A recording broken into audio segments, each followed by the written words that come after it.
Everyone, welcome to my channel Savitri Sunita blogs.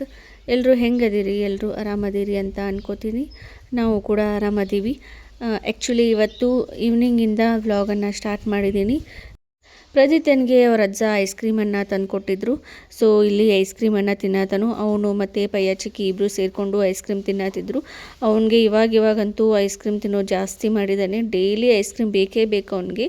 ಅವರಿಬ್ಬರು ಅಜ್ಜಿ ಅಂದರೆ ಏನು ಮಾಡ್ತಾರೆ, ಡೈಲಿ ಅವನಿಗೆ ಐಸ್ ಕ್ರೀಮ್ ತಂದೆ ಕೊಟ್ಟಿರ್ತಾರೆ. ಹಾಗೆ ಮಾರ್ನಿಂಗ್ ಅನ್ನಲ್ಲ, ಮಧ್ಯಾಹ್ನ ಅನ್ನಲ್ಲ, ಈವ್ನಿಂಗ್ ಟೈಮು ಅನ್ನಲ್ಲ, ಬಟ್ ಯಾವಾಗ ಹೊರಗಡೆ ಹೋಗಿರ್ತಾರೆ ಬರುವಾಗ ಅವನಿಗೆ ಐಸ್ ಕ್ರೀಮ್ ತೊಗೊಂಡೇ ಬಂದಿರ್ತಾರೆ. ಸೊ ಹೀಗಾಗಿ ಫುಲ್ ಅವನಿಗೆ ಐಸ್ ಕ್ರೀಮ್ ರೂಢಿ ಆಗಿಬಿಟ್ಟಿದೆ. ಆ್ಯಕ್ಚುಲಿ ನಾನು ಪ್ರದೀತನ ಪ್ರೆಗ್ನೆನ್ಸಿ ಟೈಮಲ್ಲಿ ಸಿಕ್ಕಾಪಟ್ಟೆ ಐಸ್ ಕ್ರೀಮ್ ತಿಂದಿದ್ದೀನಿ. ನೈಟ್ 12:30 1 ಗಂಟೆ ಹೊತ್ತಿಗಾದ್ರೂ ಹೊರಗಡೆ ಹೋಗಿ ಐಸ್ ಕ್ರೀಮ್ ತಿಂದು ಬರ್ತಿದ್ವಿ. ಸೊ ಹೀಗಾಗಿನೇ ಅನಿಸುತ್ತೆ ಅವನಿಗೆ ಐಸ್ ಕ್ರೀಮ್ ಅಂದರೆ ಭಾಳ ಇಷ್ಟ ಆಗಿಬಿಟ್ಟೈತಿ. ಸೊ ಫುಲ್ ಐಸ್ ಕ್ರೀಮ್ಗೆ ಅಡಿಕ್ಟ್ ಆಗಿಬಿಟ್ಟಿದ್ದಾನೆ. ಆ್ಯಂಡ್ ಇವತ್ತು ಏನಾದರೂ ಒಂದು ಸ್ನ್ಯಾಕ್ಸ್ ರೆಸಿಪಿ ಮಾಡೋಣ ಅಂತ ಹೇಳಿ ಅಂದ್ಕೊಂಡಿದ್ವಿ. ಸೊ ಅವಾಗವಾಗ ನಾವು ಜಾಸ್ತಿ ಬಜ್ಜಿ, ಆಮೇಲೆ ಪಕೋಡ, ಗೋಬಿ ಮಂಚೂರಿ, ಪಾನಿಪೂರಿ, ಆಮೇಲೆ ಇವೆಲ್ಲ ಒಂದು ಕಾಮನ್ ಆಗಿಬಿಟ್ಟಿದ್ದಾವೆ ಮನೇಲಿ. ಎಲ್ಲರೂ ತಿಂದು ಬೇಜಾರಾಗಿದ್ದಾರೆ. ಸೊ ಯಾಕೋ ಮಾಡೋದಕ್ಕೆ ನಮಗೂ ಮನಸ್ಸು ಬರಲಿಲ್ಲ. ಸೊ ರೀಸೆಂಟಾಗಿ ಇವಾಗ ಬರೀ ಬಜ್ಜಿನೇ ಮಾಡಿದ್ವಿ ಮನೆಯಲ್ಲಿ. ಸೊ ಬಜ್ಜಿ ಮಾಡೋದಕ್ಕೆ ಬೇಜಾರಾಗಿತ್ತು. ಹೀಗಾಗಿ ಬೇರೆ ಏನಾದರೂ ವೆರೈಟಿ ಟ್ರೈ ಮಾಡೋಣ ಅಂತ ಹೇಳಿ ನಾನು ಪವಿತ್ರ ಹಾಗೆ ಡಿಸ್ಕಷನ್ ಮಾಡಬೇಕಾದ್ರೆ ಮೋಮೋಸ್ ತಲೆಯಲ್ಲಿ ಬಂತು. ಮೋಮೋಸನ್ನು ಆ್ಯಕ್ಚುಲಿ ಒಂದು ಸಲನೂ ಮನೇಲಿ ಮಾಡೇ ಇರಲಿಲ್ಲ. ಆ್ಯಂಡ್ ನಮ್ಮ ಮನೆಯವ್ರೂ ಒಂದು ಸಲನೂ ಮೋಮೋಸ್ ತಿಂದೇ ಇರಲಿಲ್ಲ. ಆ್ಯಕ್ಚುಲಿ ಅವ್ರಿಗೆ ಮೋಮೋಸ್ ಅಂದ್ರೂ ಏನು ಅಂತಲೂ ಗೊತ್ತಿರಲಿಲ್ಲ, ಆಮೇಲೆ ಯಾವ ಥರ ಇರ್ತಾವೆ ಅಂತಲೂ ಗೊತ್ತಿರಲಿಲ್ಲ.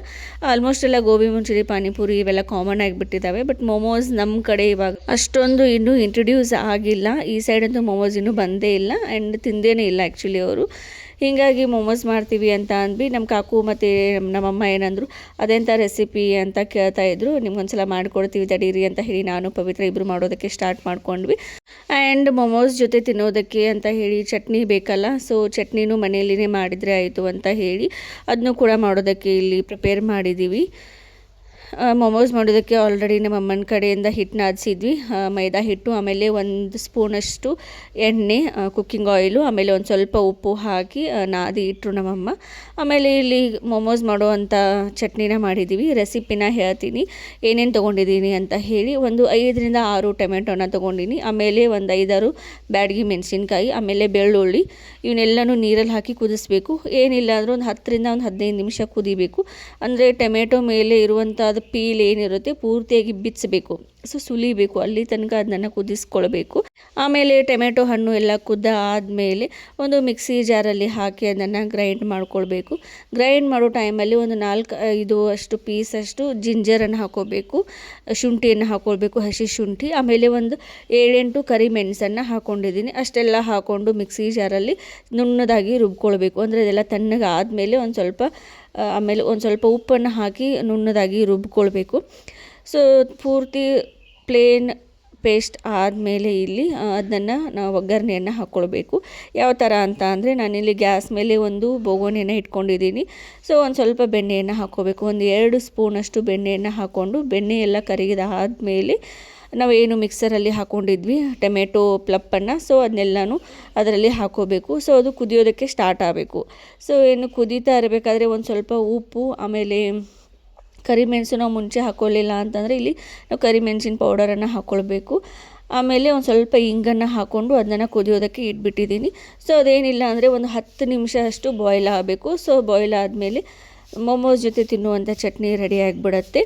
ಸೊ ಇಲ್ಲಿ ಮೋಮೋಸಲ್ಲಿ ಒಳಗಡೆ ಹಾಕುವಂಥ ಸ್ಟಫಿಂಗನ್ನು ಹೇಳ್ತೀನಿ ಏನೇನು ತೊಗೊಂಡಿದ್ದೀನಿ ಅಂತ ಹೇಳಿ. ಹೂಕೋಸು, ಕ್ಯಾರೆಟು, ಆನಿಯನ್ನು, ಆಮೇಲೆ ಗ್ರೀನ್ ಚಿಲ್ಲೀಸು, ಕೊತ್ತಂಬರಿ, ಆಮೇಲೆ ಕರಿಬೇವು, ಇಷ್ಟೆಲ್ಲ ವೆಜಿಟೇಬಲ್ಸನ್ನು ತೊಗೊಂಡು ಚಿಕ್ಕದಾಗಿ ಪೀಸನ್ನು ಮಾಡ್ಕೊಳ್ಬೇಕು. ಸೊ ಪೂರ್ತಿಯಾಗಿ ಸಣ್ಣದಾಗಿಯೇ ಇದನ್ನು ಕಟ್ ಮಾಡ್ಕೊಳ್ಬೇಕು. ಸೊ ಎಲ್ಲ ಕಟ್ ಮಾಡ್ಕೊಂಡು ಆದಮೇಲೆ ಇಲ್ಲಿ ಅದನ್ನು ನಾವು ಒಗ್ಗರಣೆಯನ್ನು ಹಾಕ್ಕೊಳ್ಬೇಕು. ಅಂದರೆ ಒಂದು 5 ನಿಮಿಷ ಅದನ್ನು ಒಲೆ ಮೇಲಿಟ್ಟು ಬಾಡಿಸ್ಕೊಳ್ಬೇಕು. ಸೊ ಅದನ್ನು ಯಾವ ಥರ ಫ್ರೈ ಮಾಡ್ಕೊಳ್ಬೇಕು ಅಂತ ಅಂದರೆ ಒಂದು ಕಡಾವಂಗಿಯಲ್ಲಿ ಒಂದು 2 ಸ್ಪೂನಷ್ಟು ಆಯಿಲನ್ನು ಹಾಕಿ ಶುಂಠಿ ಬೆಳ್ಳುಳ್ಳಿ ಪೇಸ್ಟನ್ನು ಹಾಕಬೇಕು. ಅದಾದಮೇಲೆ ನಾವೇನು ಮಿಕ್ಸ್ ಮಾಡಿಟ್ಕೊಂಡಿರುವಂಥ ಎಲ್ಲ ವೆಜಿಟೇಬಲ್ಸನ್ನು ಅದರಲ್ಲಿ ಹಾಕಿ ಮಿಕ್ಸನ್ನು ಮಾಡಬೇಕು. ಆಮೇಲೆ ಒಂದು ಸ್ವಲ್ಪ ಉಪ್ಪು, ಆಮೇಲೆ ಕರಿಮೆಣಸಿನ ಪೌಡರನ್ನು ಹಾಕ್ಕೊಳ್ಬೇಕು, ಅಂದರೆ ಪೆಪ್ಪರ್ ಪೌಡರನ್ನು ಹಾಕ್ಕೊಂಡು ಈ ಥರ ಬಾಡಿಸ್ಕೊಂಡ್ರೆ ಮೋಮೋಸ್ ಒಳಗಡೆ ಹಾಕುವಂತಹ ಒಂದು ಸ್ಟಫಿಂಗ್ ರೆಡಿ ಆಗಿಬಿಡುತ್ತೆ. ಸೊ ಇದನ್ನು ಒಂದು 5 ನಿಮಿಷ ಬಾಯ್ಲ್ ಮಾಡಿಕೊಂಡ್ರೆ ಮುಗೀತು, ರೆಡಿ ಆಗಿಬಿಡತ್ತೆ. ಆಮೇಲೆ ಇಲ್ಲಿ ನಮ್ಮ ಕಾಕು ಮತ್ತು ನಮ್ಮ ಅಮ್ಮನ ಇಬ್ಬರೂ ಮೊಮೋಸ್ ಒಳಗಡೆ ಸ್ಟಫಿಂಗನ್ನು ತುಂಬ್ತೀವಲ್ಲ, ಸೊ ಮೇಲ್ಗಡೆ ಬೇಕಾಗಿರುವಂಥ ಎಲೆನ ಮಾಡೋದಕ್ಕೆ ಹಚ್ಚಿದ್ವಿ. ಸೊ ಇಬ್ಬರು ಸೇರಿಕೊಂಡು ಎಲೆನ ಮಾಡತ್ತಿದ್ರು. ಆ್ಯಕ್ಚುಲಿ ಈ ಒಂದು ಹಿಟ್ಟೇನು ಹಾಕ್ತೀವಲ್ಲ, ಸ್ವಲ್ಪ ಚಪಾತಿ ಹಿಟ್ಟು ಆಗಿರಬಾರ್ದು, ಈ ಕಡೆ ಪೂರಿ ಹಿಟ್ಟು ಆಗಿರಬಾರ್ದು, ಒಂದು ಸ್ವಲ್ಪ ಮೆತ್ತಗೇನೆ ಇದನ್ನು ನಾದಿರಬೇಕು. ಸೊ ಫೈನಲಿ ಎಲೆಯನ್ನು ಮಾಡಿ ಅದರಲ್ಲಿ ಒಳಗಡೆ ಸ್ಟಫಿಂಗನ್ನು ಹಾಕಿ ತುಂಬಾತಿದ್ರು. ಬಟ್ ಇದೊಂದಂತೂ ಒಂದು ಫುಲ್ ರಾಕೆಟ್ ಸೈನ್ಸ್ ಆಗಿಬಿಟ್ಟಿತ್ತು. ಅಂದರೆ ಎಲೆ ಫುಲ್ ಎಲ್ಲ ತೆಳುವಾಗಬೇಕು, ಪೂರ್ತಿ ತೆಳ್ಳಗನೆ ಎಲೆ ಮಾಡಿರ್ಬೇಕು ಅದಕ್ಕೆ. ಸೊ ಅದರಲ್ಲಿ ಒಳಗಡೆ ಸ್ಟಫಿಂಗನ್ನು ಹಾಕಿ ತುಂಬೋದು ಫುಲ್ ಕಷ್ಟ ಆಗ್ತಿತ್ತು. ನಾನೇನು ಹೇಳಿದ್ದೆ ಅವ್ರಿಗೆ, ಗಣೇಶ ಹಬ್ಬದಲ್ಲಿ ನಾವು ಮೋದಕ ಮಾಡ್ತೀವಲ್ವ, ಆ ಥರ ಮಾಡಬೇಕು ಅಂತ ಹೇಳಿದ್ದೆ. ಹೀಗಾಗಿ ಅವರು ಎಲೆನ ಸ್ವಲ್ಪ ದಿಪ್ಪ ಮಾಡಿದರು. ಸೊ ದಿಪ್ ಮಾಡಿ ತುಂಬಾತಿದ್ರು. ಆಮೇಲೆ ಏನು ಹೇಳಿದೆ, ಎಲೆ ಫುಲ್ಲು ತೆಳು ಆಗಬೇಕು, ಎಷ್ಟು ತೆಳು ಆಗುತ್ತೆ ಅಷ್ಟು ಮೊಮೋಸ್ ಚೆನ್ನಾಗಿ ಬರುತ್ತೆ ಅಂತ ಹೇಳಿದೆ. ಹೀಗಾಗಿ ಮತ್ತೆ ತೆಳು ಮಾಡಿಕೊಂಡು ಅವರು ಮಾಡೋದಕ್ಕೆ ಹೋದರು. ಬಟ್ ತೆಳು ಇರುವಂಥ ಎಲೆಯಲ್ಲಿ ಈ ಥರ ಒಂದು ಸ್ಟಫಿಂಗನ್ನು ಹಾಕಿ ಅದನ್ನು ಈ ಥರ ಫೋಲ್ಡ್ ಮಾಡೋದು ಭಾಳ ಕಷ್ಟ ಆಗತ್ತಿತ್ತು. ಆಮೇಲೆ ಅವ್ರಿಗೆ ಒಂದು ವಿಡಿಯೋ ಆದರೂ ತೋರಿಸ್ತೀರಿ ನೋಡ್ತೀವಿ ಅಂತ ಅಂದರು. ಸೊ ಒಂದು ವಿಡಿಯೋನು ಆನ್ ಮಾಡಿಕೊಟ್ವಿ, ಮೊಮೋಸ್ನ ಯಾವ ಥರ ಫೋಲ್ಡಿಂಗನ್ನು ಮಾಡಬೇಕು ಅಂತ ಹೇಳಿ. ಸೊ ಫೈನಲಿ ವಿಡಿಯೋನ ನೋಡಿಕೊಂಡು ಮಾಡಿದರು. ಬಟ್ ತಿಳುವಂಥ ಎಲೆಯಲ್ಲಿ ಅವನ್ನ ಮಾಡೋದು ಒಂದು ಸ್ವಲ್ಪ ಕಷ್ಟನೇ ಆಯಿತು. ಬಟ್ ಆದ್ರೂ ಮಾಡಿದರು ಮೊಮೋಸು. ಬಟ್ ಮೊಮೋಸ್ ಒಂದು ಥರ ಬಂದಿರುವಂಥ ಮೊಮೋಸ್ ಮತ್ತೊಂದು ಥರ ಬಂದೇ ಇರಲಿಲ್ಲ. ಒಂದು ಸ್ವಲ್ಪ ಕಡುಬು ಥರ ಆಗಿದ್ದು, ಒಂದು ಸ್ವಲ್ಪ ಹಾಗೆ ಗುಂಡಕ್ಕೆ ಮೋದಕ ಥರ ಆಗಿದ್ದು, ಒಂದು ಸ್ವಲ್ಪ ಮೊಮೋಸ್ ಥರ ಆಗಿದ್ದು. ಫೈನಲಿ ಒಂದು ಏನೋ ಮಾಡಿ ಮೊಮೋಸನ್ನು ರೆಡಿ ಮಾಡ್ಕೊಂಡ್ವಿ. ಏನೋ ಒಂದು ಮಾಡತ್ತೀವಿ ಅಂತ ಹೇಳಿ ಫುಲ್ ಸಪೋರ್ಟಿವ್ ಆಗಿ ಮಾಡಿದರು. ಆಮೇಲೆ ಈ ಥರ ಇಡ್ಲಿ ಮನೆಯಲ್ಲಿ ಹಾಕಿ ಅವನನ್ನು ಬೇಯಿಸ್ಕೊಳ್ಬೇಕು. ಸೊ ಆಲ್ರೆಡಿ ಇಡ್ಲಿ ಮನೆಯಲ್ಲಿ ನೀರನ್ನು ಹಾಕಿ ನೀರು ಕುದಿಯೋದಕ್ಕಿಟ್ಟಿದ್ದೆ. ಆಮೇಲೆ ಎಲ್ಲ ಇಡ್ಲಿ ಮನೆಯಲ್ಲಿ ಒಂದು ಸ್ವಲ್ಪ ಎಣ್ಣೆಯನ್ನು ಹಾಕಿ ಈ ಥರ ಮಾಡ್ಕೊಂಡಿರುವಂತಹ ಮೊಮೋಸನ್ನು ಇಡಬೇಕು.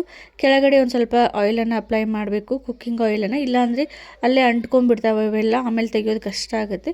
ಹೀಗಾಗಿ ಒಂದು ಸ್ವಲ್ಪ ಆಯಿಲನ್ನು ಅಪ್ಲೈ ಮಾಡ್ಕೊಂಡಿದ್ವಿ. ಆಮೇಲೆ ಇಡ್ಲಿ ಮನೆಯಲ್ಲಿ ಹಾಕಿ ಬೇಯಿಸ್ಕೊಂಡ್ರೆ ಮುಗೀತು, ಮೊಮೋಸ್ ರೆಡಿ ಆಗಿಬಿಡುತ್ತೆ. ಇದೇನಿಲ್ಲ ಅಂದರೆ ಒಂದು 10ರಿಂದ 15 ನಿಮಿಷ ಬೇಯಿದ್ರೆ ಸಾಕು. ಅಂದರೆ ಫುಲ್ ಸ್ಟೀಮ್ ಮೇಲೇ ಬೇಯಿಸ್ತೀವಲ್ವ, ಹೀಗಾಗಿ ಪೂರ್ತಿಯಾಗಿ ಚೆನ್ನಾಗಿ ಬೇಯಿದ್ರೇ ಟೇಸ್ಟ್ ಇರುತ್ತೆ. ಆಲ್ರೆಡಿ ಅದು ಮೈದಾ ಹಿಟ್ಟಿರುತ್ತಲ್ಲ, ಸೊ ಹೀಗಾಗಿ ಪೂರ್ತಿಯಾಗಿ ಅದು ಬೇಯಿದ್ರೇ ಅದು ತಿನ್ನೋದಕ್ಕೆ ಟೇಸ್ಟಿಯಾಗಿರುತ್ತೆ. ಹೀಗಾಗಿ ಒಂದು 10ರಿಂದ 15 ನಿಮಿಷ ನಾವು ಅದನ್ನು ಬೇಯಿಸ್ಕೊಳ್ಬೇಕು. ಆಮೇಲೆ ಯಾವ ಥರ ರೆಡಿ ಆಗಿದೆ ಅಂತ ಹೇಳಿ ಚೆಕ್ ಮಾಡ್ಕೊಳ್ಳೋದು ಈಸಿ. ಒಂದೇನಾದ್ರು ಪೋರ್ಕ್ ಅಥವಾ ಒಂದು ಕಡ್ಡಿಯಿಂದ ಈ ಥರ ಚುಚ್ಚಿ ನೋಡಿದರೆ ಅದು ಕೈಗೆ ಹಿಟ್ಟಿಟ್ಟಾಗಿ ಅಂಟ್ಕೊಳ್ಬಾರ್ದು. ಆ ಥರ ಇತ್ತಂದರೆ ಮೊಮೋಸ್ ರೆಡಿಯಾಗಿದ್ದಾವೆ ಅಂತ ಹೇಳಿ ಅರ್ಥ. ಸೊ ನಮ್ಮ ಪವಿತ್ರ ಇಲ್ಲಿ ಎಲ್ಲ ರೆಡಿಯಾಗಿರುವಂಥ ಮೊಮೋಸನ್ನು ತೆಗೆದು ಒಂದು ಪ್ಲೇಟಲ್ಲಿ ಸರ್ವ್ ಮಾಡತ್ತಳು. ಇದು ಮಾಡೋದಕ್ಕಂತೂ ತುಂಬಾ ಈಸಿ ಆಯಿತು ನಮಗಂತೂ. ಎಲ್ಲ ಥರ ವೆಜಿಟೇಬಲ್ಸ್ನ ಕಟ್ ಮಾಡಿ ಹಾಕ್ಕೊಂಡು ಒಂದು ಸ್ವಲ್ಪ ಫ್ರೈ ಮಾಡಿ ಹಾಕ್ಕೊಂಡ್ರೆ ಮುಗೀತು. ಫುಲ್ ಈಸಿ ಆಯಿತು ಮೊಮೋಸ್ ಮಾಡೋದಕ್ಕೆ. ಇದೊಂದು ರೆಸಿಪಿ ಹೆಲ್ದಿಯಾಗಿರುತ್ತೆ. ಆಮೇಲೆ ಈವ್ನಿಂಗ್ ಟೈಮಲ್ಲಿ ಈಸಿಯಾಗಿರುವಂಥ ಒಂದು ಬೆಸ್ಟ್ ರೆಸಿಪಿ ಅಂತಲೇ ಹೇಳ್ಬೋದು. ಯಾಕಂತಂದರೆ ಗೋಧಿ ಹಿಟ್ಟು ಹಾಕಿ ಮಾಡಿದರೆ ಅಂತೂ ಪೂರ್ತಿಯಾಗಿ ಅದು ಹೆಲ್ದಿ ರೆಸಿಪಿನೇ ಆಗುತ್ತೆ. ಆ್ಯಂಡ್ ಎಲ್ಲ ಥರನೂ ವೆಜಿಟೇಬಲ್ಸ್ ಹಾಕಿರ್ತೀವಿ, ಅದೇನು ಫ್ರೈ ಮಾಡಿರಲ್ಲ, ಆಮೇಲೆ ಜಾಸ್ತಿ ಏನು ಫ್ರೈ ಆಗಿರಲ್ಲ, ಜಸ್ಟ್ ಅದನ್ನು ನಾವು ಸ್ಟೀಮ್ ಮಾಡಿರ್ತೀವಿ. ಸೊ ಹೀಗಾಗಿ ನಮ್ಮ ಆರೋಗ್ಯಕ್ಕೂ ಕೂಡ ಅದು ಒಳ್ಳೆಯದು. ಸೊ ಇದನ್ನ ನಾವು ಯಾವಾಗ ಬೇಕಾದಾಗ ಅವಾಗ ಈಸಿಯಾಗಿ ಹೆಲ್ದಿಯಾಗಿ ಆರಾಮಾಗಿ ಮಾಡ್ಕೊಂಡು ತಿನ್ಬೋದು. ಮಕ್ಕಳಿಗಂತೂ ಫುಲ್ ಇಷ್ಟ ಆಗುತ್ತೆ. ಸೊ ಮಕ್ಕಳಿಗೆ ನ್ಯೂ ರೆಸಿಪಿ ಅಂತ ಅಂದರೆ ಅವ್ರಿಗೆ ಇಷ್ಟ ಆಗದೆ ಇರುತ್ತಾ ಹೇಳಿ. ಸೊ ಹೀಗಾಗಿ ಆರಾಮಾಗಿ ಈಸಿಯಾಗಿ ಮಾಡ್ಕೊಳ್ಬೋದು. ನನ್ನ ಮಗ ಅಂತೂ ಫುಲ್ ಇಷ್ಟಪಟ್ಟು ತಿಂದ. ಈ ಥರ ಅವನಿಗೆ ಕೆದಕಿ ತಿನ್ನೋದಂದರೆ ಇಷ್ಟ, ಕೋಳಿ ಥರ. ಸೊ ಹೀಗಾಗಿ ಅವನು ಇಷ್ಟಪಟ್ಟೆ ತಿಂದ. ಆಮೇಲೆ ಇಲ್ಲಿ ನಮ್ಮ ಕಾಕನಿಗೆ ತಿನ್ನೋದಕ್ಕೆ ಕೊಟ್ಟಿದ್ವಿ, ಯಾವ ಥರ ಟೇಸ್ಟ್ ಆಗಿದ್ದಾವೆ ಅಂತ ಹೇಳಿ. ಸೊ ಅವರು ಚೆನ್ನಾಗಾಗಿದ್ದಾವೆ ಅಂತ ಹೇಳಿದರು.